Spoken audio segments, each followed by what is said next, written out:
Well, good afternoon, everyone. Thank you again for joining us for our webinar today on battle-tested roofing contracts and other tips. My name is Michelle Tuckner. I'm with the marketing team here at Robinson and Henry. And as I mentioned, if you have any questions during the webinar, you can put them in the Q&A box and we'll take some time to answer those at the end. Great. So just as we get started here, just a housekeeping note, just to let you know, this webinar is for informational purposes and does not constitute legal advice. Your participation does not form an attorney-client relationship. So to tell you a little bit more about us here at Robinson and Henry, we are a full-service law firm with 8 locations across the Front Range, from Westminster down to Colorado Springs. Our firm has 62 attorneys, including 29 litigation attorneys. We are a large firm offering that personalized service of a small firm. Also, we are a proud sponsor of the Colorado Roofing Association as well, if you're a member. And so now to introduce our attorneys joining us today, litigation partner Boyd Rolfson and senior associate Peter Towski. Together, they have more than 25 years experience in areas critical to roofers and other contractors.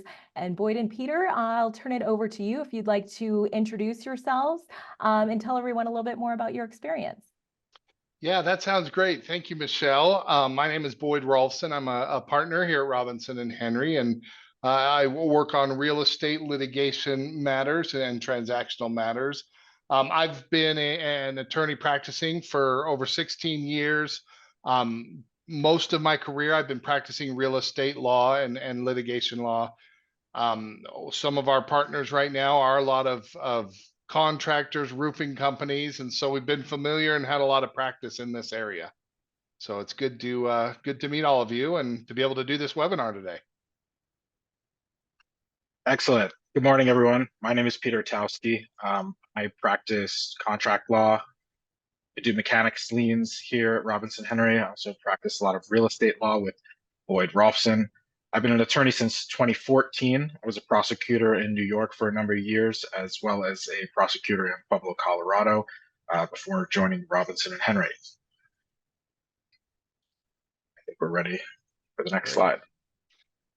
Well, great. Well, I appreciate everyone joining us, and we hope that you can get some good, valuable information, from this webinar today and from some of the information that we provide, and are happy to answer some questions and go through some of the points that we have that are going to help you in your roofing contracts to be able to work with customers and to be able to get paid on your roofing contracts. So I guess first of all is, of course, the main point of why you would go to an attorney, hopefully in the beginning, is to be able to have and enforce your roofing contract. And I think there's that phrase that an ounce of prevention is better than a pound of cure. It really helps to have a contract that in the beginning is a good contract that has proper language, proper provisions, so you don't run into pitfalls down the road when you're already, doing the work, doing the roof. So here is kind of our first piece of advice, is to be very careful about the template type contracts, ones that you pull from the internet, ones that you pay, a cheap flat fee to get a roofing contract. There can be issues with those contracts. Some of the problems that they have are there may be certain terms that are missing. Some of those templates and those pay as you go contracts or pay a one-time price for those contracts are designed for across the nation and really don't customize to the specific jurisdiction or customize to Colorado and what our laws for roofers are. Colorado has some specific laws that are required for a roofer contract, and they may not address those things. You may have provisions that sound good in the contract that you use and in the template, but ultimately, once you get to court or get into a problem with the customer, you find you can't enforce those provisions, or you may have two different provisions that, wow, look together, these things seem to contradict each other. Which provision do we rely on? Which one is the court going to rely on? Which one is the customer going to hold on to? So, and then finally, some of the language in those contracts, like I said, is written on a very broad spectrum to try and hit, most of the jurisdictions or most of the states. So it may be a little bit vague or just too broad so that it's not enforceable and not helpful in Colorado. So let's move on to the next slide. So here I'll turn over to Peter as he has worked on these contracts. We both have, but he's got some specialized knowledge for some of the contract issues that he's had with roofers, and let him kind of talk about some of the terms that are important in your customized contract. And that's something that we do and can do here, for our clients, not just when you run into trouble, but to come to us to prevent running into trouble before that, to be able to refine and make a better contract that's more enforceable. Right. Thank you, Boyd. Yeah, and I think, it's a good way to start off with another cliche here, penny wise, pound foolish, because the illusion of convenience that you get from these online the online contracts that you can just download, they're sort of one-offs. And sure, that's cheaper in the short term than having an attorney, but on the back end, when you have an actual problem and now you're in litigation and it's not as clear cut as you would have hoped it would have been because you had a good contract, you're going to run into some problems, and it will cost you more in the long run, if not way more, because you may not be able to collect on your contract, or you may get dinged by a court, or worse yet, the Attorney General of the state of Colorado dings you for not having the provisions in your roofing contract that are required. So it could be really a double whammy. So I'm going to start off with a couple things. You're required to have a very specific scope of work in your contract. Now, that doesn't mean it can't change, and there are not ways to address the fact that the scope of work changes as the course of the job goes on. We absolutely understand that it does, but that cannot be missing. Dates of service, approximate dates of service, again, something that changes quite frequently. But if you have a contract that just absolutely is missing those, you're going to have a big problem. Same thing with payment terms. I like it to be structured in such a way that everyone is very clear when the first payment needs to come through, when the next one. And it's that much more complicated in roofing contracts because generally, not always, but generally, the customers are paying the roofing companies with insurance proceeds from a claim that they've made. And so that can get a little bit messy. You will save yourself a lot of pain in the long run by doing this right and just having a contract that you can actually rely on. So in the next slide, we'll talk a little bit about the specifics that you would want in a contract and what Robinson Henry can offer for you to customize a contract so that you're not dealing with a generic one that ultimately serves little purpose.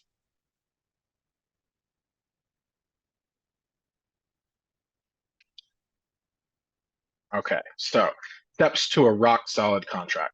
These are the things that you really need and can be used to customize your contracts to your specific issues, right? And this will help you get paid. This will help you reduce the possibility of not having a favorable outcome in court if you had to do that.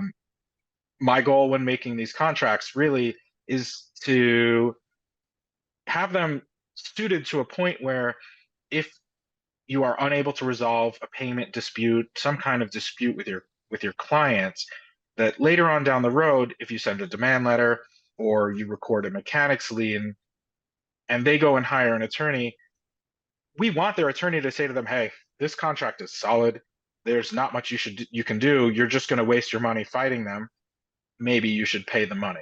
And that's about as efficient as it gets, because no one can promise you that there's never going to be an unreasonable client or a client that withholds money.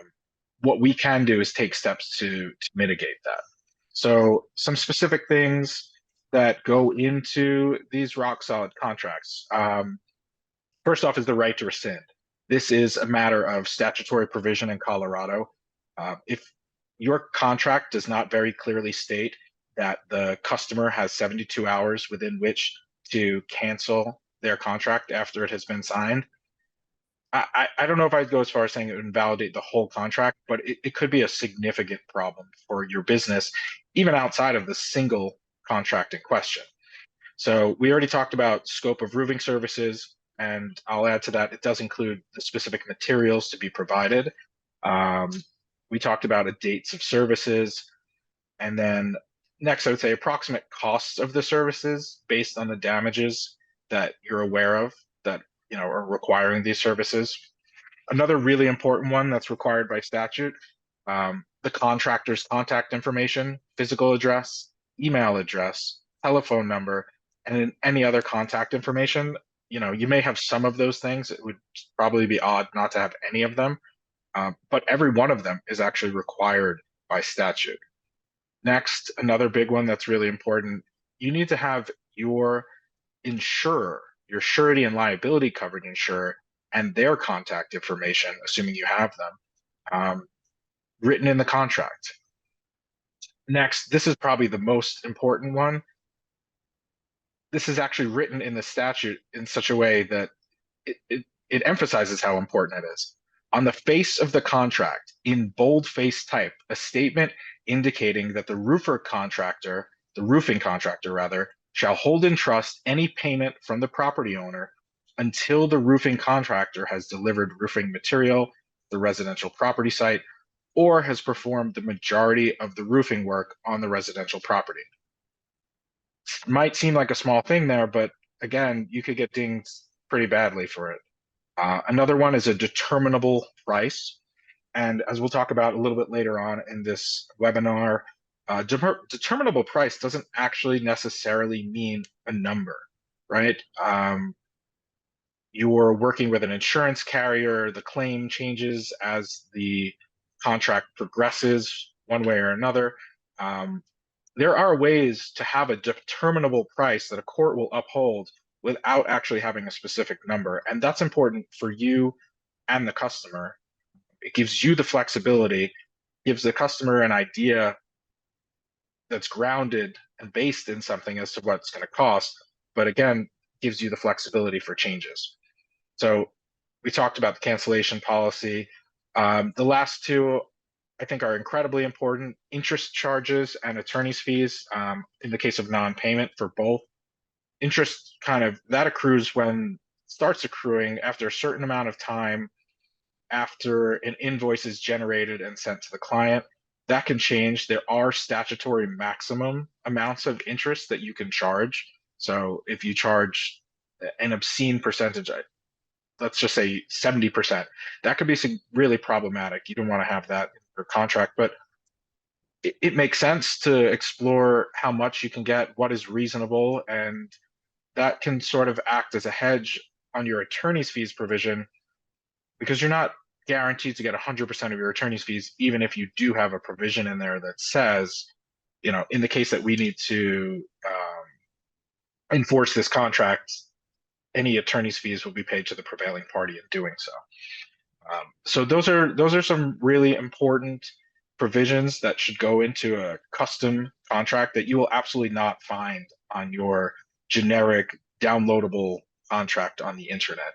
And this is not an exhaustive list. There's certainly other things that can be added to the contract, but I think these are sort of a bare minimum necessary in Colorado.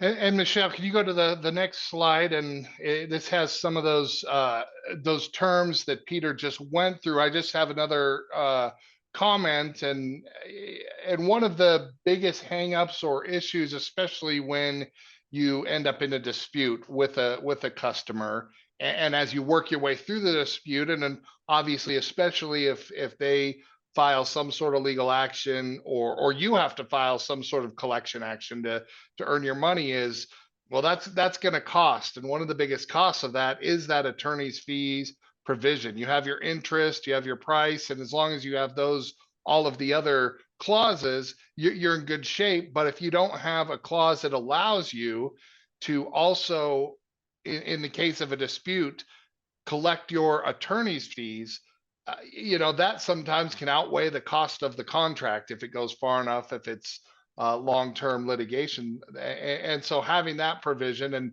and wording it correctly will allow you to also collect those fees, and it can turn a $30,000 roofing job quickly into a $60,000 loss, which you're find that you're unable to collect because you don't have a provision that allows you to collect those attorney's fees. So all very important. Right. And that sort of rolls us into our next slide here, where we had clients that roofing contractor actually, that wasn't paid on their job. And ultimately, if the attorney's fees, and which can happen, outstrip the damages for the breach of the contract, you want to still have that room to go after the customer who didn't pay you. And if you have to do the calculus thinking, okay, well, I'm out $50,000 because of this breach of contract, but it's going to cost me $100,000 to go after the homeowner. Well, that doesn't make sense in any realm. And you shouldn't find a good attorney who's going to tell you that that's something you would want to pursue without an attorney's fees provision where you had that possibility, assuming you win, of recovering your attorney's fees as well. And so we had this case where there was a breach of contract. It was for a significant amount of money. And after trial between the breach of contract and the attorney's fees, the client was over $100,000 deep into damages. The homeowners withheld their insurance proceeds, and that's what led to the trial in the first place. The roofing contractor in question in this case prevailed at trial, was awarded attorney's fees and interest, as well as damages, which were only very slightly, I believe it was a very low percentage that it was discounted because the homeowners, while they had an argument and they had a point to why they disputed, they absolutely had no right to withhold the entirety of the proceeds as they did. So the roofing contractor was awarded attorney's fees, was awarded almost full damages at trial. And the next step from there, the homeowners appealed both the attorney's fees award as well as the substance of the trial, which was, the underlying damages for breach of contract. And in this case, a contract that Robinson Henry helped modify and work with the roofing contractor on was upheld in the Court of Appeals in the state of Colorado. And the Court of Appeals held that the way that this contract was written, the number, although not actually a number, what I should have said is the price, was found to be determinable and was upheld by the court for the breach of contract case. And in the appeal for the attorney's fees provision, the attorney's fees provision was upheld as well, and all of those remained intact. So from there, we recorded our judgment from the court. We recorded it as a lien against the property for the homeowners, and we proceeded with a foreclosure action. Boyd, is there anything? Yep. No, it was a big win for our client, with the potential that they could have lost, but they had a good contract with those provisions that Peter talked about. Therefore, that's the way the Colorado court saw it and awarded them. Let's go on to the next slide, Michelle. So what do you do? How do you get so that you have a good contract so that if you are having an issue, here's some of the ways that we can help, or that you can help your own contracts or make them better. One of the issues is once you've used a contract and it's signed by you or signed by the homeowner, you're kind of stuck with the terms and with that contract. You can seek to amend it. You can try and talk to the customer, see if they're willing to change terms, but unless it's a term favorable to them, they're not likely to want to change that contract or to change terms, especially mid-project. So oftentimes you're stuck with the contract that you already have. So really the key is to identify those issues that you've had in past projects, and to amend and change that contract and to, for lack of a better term, fix your contracts, refine them, make them better before you use them on the next jobs that you take and the next customers. So that way the changes are already into effect and they know what they're signing to get into. So, without that, I mean, you can talk to the customer and see if they'll change, but from our experience, it's unlikely that they're going to want to alter or amend a contract in the middle of a project. So really, like I said, an ounce of prevention is better than a pound of cure. It's better to get on top of that, make your contracts good, spend a little money on the front side so that you have an enforceable contract. And now, thanks to the Court of Appeals and Colorado law, we know what provisions that the law requires and what provisions are helpful to roofers. So that's really how you can fix a bad contract going forward. So then, if you do have a problem in the future, you're in a good spot. You're protected. Your risk is minimized, and these things uh, can get resolved a lot quicker. So now the question, next slide, Michelle, is what do you do when you are in that situation? You've done the work or you've started the work and you have not gotten paid. What remedies do you have? What rights do you have as a roofer? And so here are some of the tools that you have in your tool belt to use. And all of these we've used effectively. First of all, there's a tool of a demand letter. Sounds simple enough, but sometimes a well-written, well-drafted demand letter that actually uses the authority and has the teeth that if you decide to move forward, with some sort of legal action, well, you've warned them. You have a demand letter that has the proper authority behind it.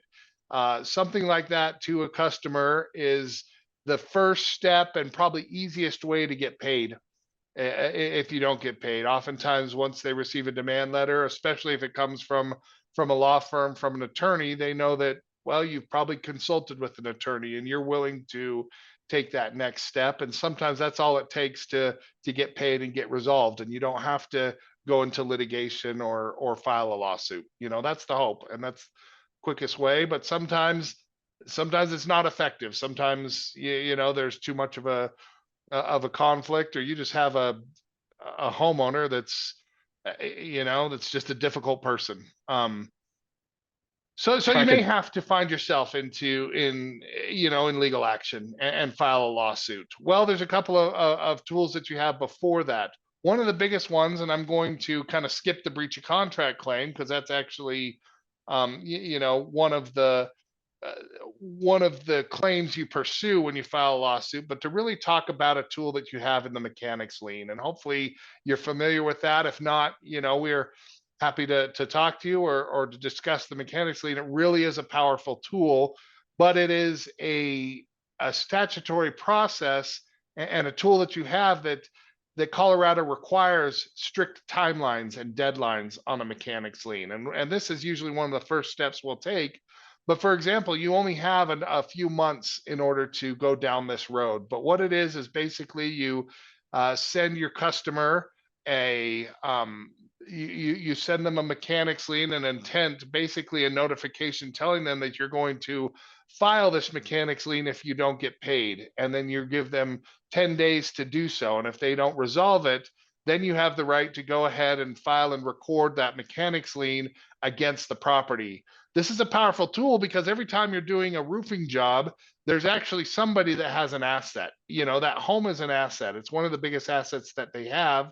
It's not going anywhere. They're living there. They own it. And you can file that lien on that asset. Also, if the property has equity, which a lot do in Colorado right now, then a lien makes a difference. That's going to prevent them from being able to refinance or sell their home.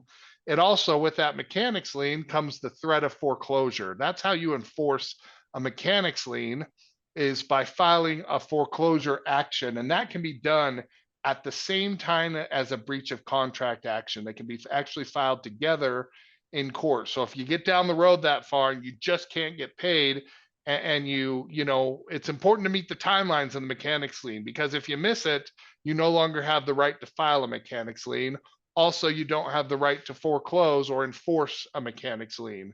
So therefore, you have to go all the way through a breach of contract case, get a judgment, attach that judgment to the property before you can get to this step. So it really fast tracks it and makes it so you don't have to wait the full length of a litigation case and go to trial. You can actually begin those foreclosure proceedings right up front, but the timeline is small. So once you recognize that you have a customer that's not paying, it's time to move quickly because you have a lot more options. So you can file that mechanics lien. You can actually foreclose on the property, which is, that's a large remedy, a very powerful tool that you have, not to be used lightly, but it is a tool that will get you paid. Once a homeowner understands that they have the threat of losing their home, suddenly they're able to come up with that money very quickly. They very quickly are able to find and resolve and come up with that money. It also being able to do that in the mechanics lien can help you from encouraging damages down the road. If you have to go through a breach of contract litigation, that could be 7 months to over a year in litigation. That incurs more damages plus more potential debt to the homeowner.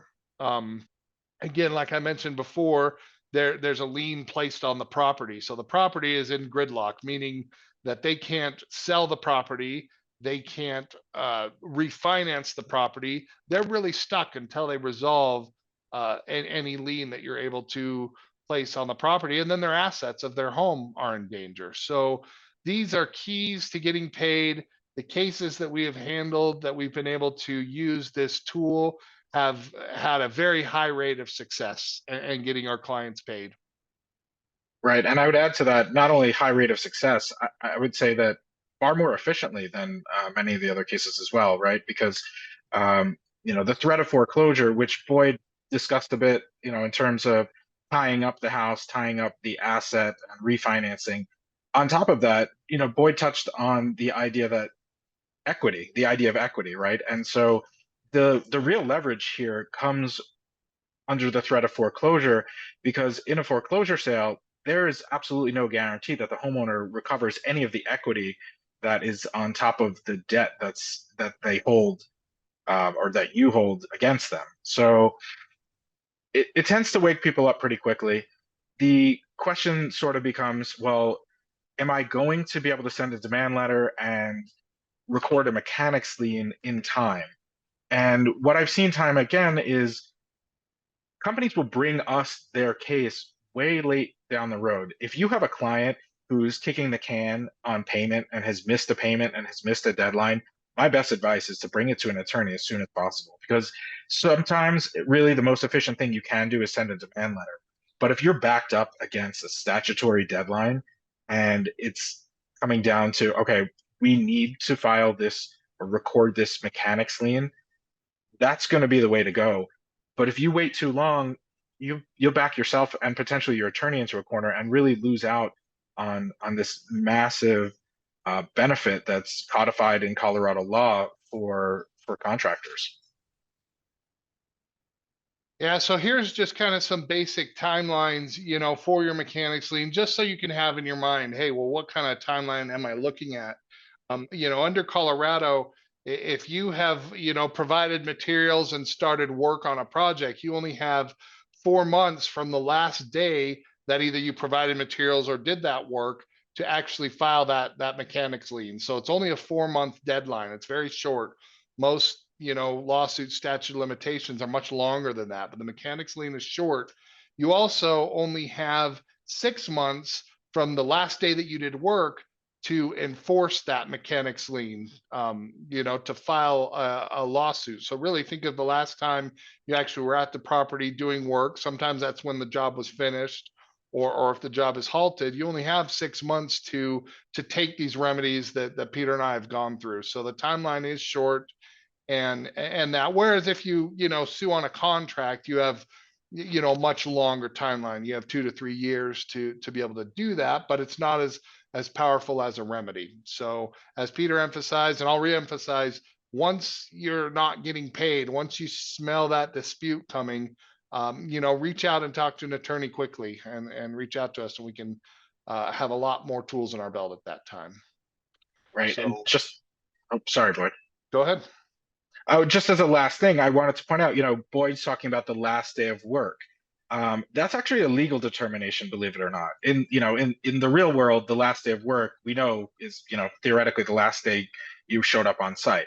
Last day of work actually has legal significance here and is not necessarily the same thing as the last time you stepped foot on that property, which is all the more reason to get this to attorneys sooner so you don't miss that 120-day window. It goes quite fast. You lose 10 just because you have to send that notice to the homeowner that you intend to record the mechanic's lien against them. And depending on what work was the last work you did, you may have to actually shift to a time prior to that to start the count of 120 days. So these are important considerations that you need to address and have a lawyer discuss with you. Okay, hopefully this information we've provided has been helpful and at least given you some guidance and some ideas on how to, make your contracts more effective and how to enforce those contracts. And we're happy to help out. And I'll turn, I guess, the time back over to Michelle to manage our webinar from here. Yeah. Well, so if any of the attendees, if you do have any questions, you can put them in the Q&A box and we're happy to answer them. We did have some questions submitted via email and I can start with a few of those, Boyd and Peter. So the first one we got was, can we include clauses for arbitration or mediation in our roofing contracts to resolve disputes more efficiently? Yeah, I'm happy to answer that one. You can. Many of the clauses do contain or contracts contain those provisions for arbitration or mediation. Those have a little different meaning. The general meaning of arbitration is it's non-formal or not as formal as going to court. You don't file a lawsuit, and it just means when you go to arbitration, you go before an arbiter who then makes a decision and it's a binding decision on the parties. So it's kind of, it's outside of court, but it's still a binding decision. Whereas mediation's a little bit different. And typically mediation is non-binding, meaning both parties go before a mediator tries to help them come to some sort of agreement or some sort of settlement agreement. However, anything done in mediation is typically not binding. In other words, just because you go to mediation doesn't mean you're going to come out with a decision or a settlement. The mediator is simply a facilitator to help parties come to an agreement. Now, even if you have these clauses in your contract, there's still a good chance that this case may start in court. Oftentimes, from what I've seen, is you have an arbitration clause, but one of the parties still files a lawsuit, and then the other party has to invoke that arbitration clause, tell the court, hey, this is a contract that is guided, there's an arbitration clause. Then the judge of the court will put that case on hold pending arbitration. Then you go to arbitration and work from there. So just because you have it doesn't necessarily mean you're not going to spend some time in court, but you have to actually invoke that clause. Great advice. Okay, our next question, how can I best structure my contract to handle changes in scope of work identified during the project? Sure. I think that there are a number of ways that this can be handled and addressed. Generally, I would say you want to have some kind of provision in there that documents and lays out a very specific procedure for change orders. Typically change orders need to be in writing. They need to be signed by both parties. They should also have a dollar amount, just as the original contract would, detailing the scope of work and potentially approximate dates of service as well. Now, there's lots of ways to customize this procedure, but generally speaking, it's poor practice to not have some kind of procedure in there. You don't want to be relying on oral change orders by the time this goes to court. By the time you're dealing with attorneys, an oral change order provision, or one that allows for oral change orders, it can be hugely problematic because the evidence there turns into he said, she said, and now you're not really guaranteed or closer to being guaranteed to have a successful outcome. And I think that's a good point, Peter. I think in the industry, oftentimes jobs are done, with the handshake and, hey, I trust this person. Maybe there's some knowledge between the homeowner, some familiarity between the homeowner and the roofer. And so, hey, I trust them. A handshake's good enough for me. Sure. It's always better to have agreements and changes of agreements or change orders in writing. The more you have in writing, believe it or not, really protects you as a roofer and protects you as your contract. So if there's something discussed and agreed upon, and you can write it down later, it's easy to just say, okay, we've agreed to that. Let's go ahead and, write something up to that, do a change order, get someone to write that down so that it's memorialized, and that's really helps build your case in court. Our next question, what are the consequences of breaching a roofing contract in Colorado, and how can we protect ourselves from potential breaches? So, Well, yeah, I mean, look, I'll talk about protecting yourselves. I kind of covered it during the thing. The best way to protect yourself from a breach of contract is to make sure that you have a strong terms in your roofing contract itself, so that you refine that you have everything that's required in the roofing contract before you even start. That's your best way to minimize your risk. I mean, it's still, you'll probably still have situations where your contract where there is a breach, and when I say breach, you can read that you don't get paid. And the consequences and what has to happen is you have to then go into collection mode and try to use those whatever tools you have in your belt to get paid.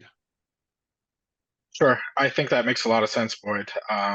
In addition to that, the consequences for breaching your contract depend on what your contract says.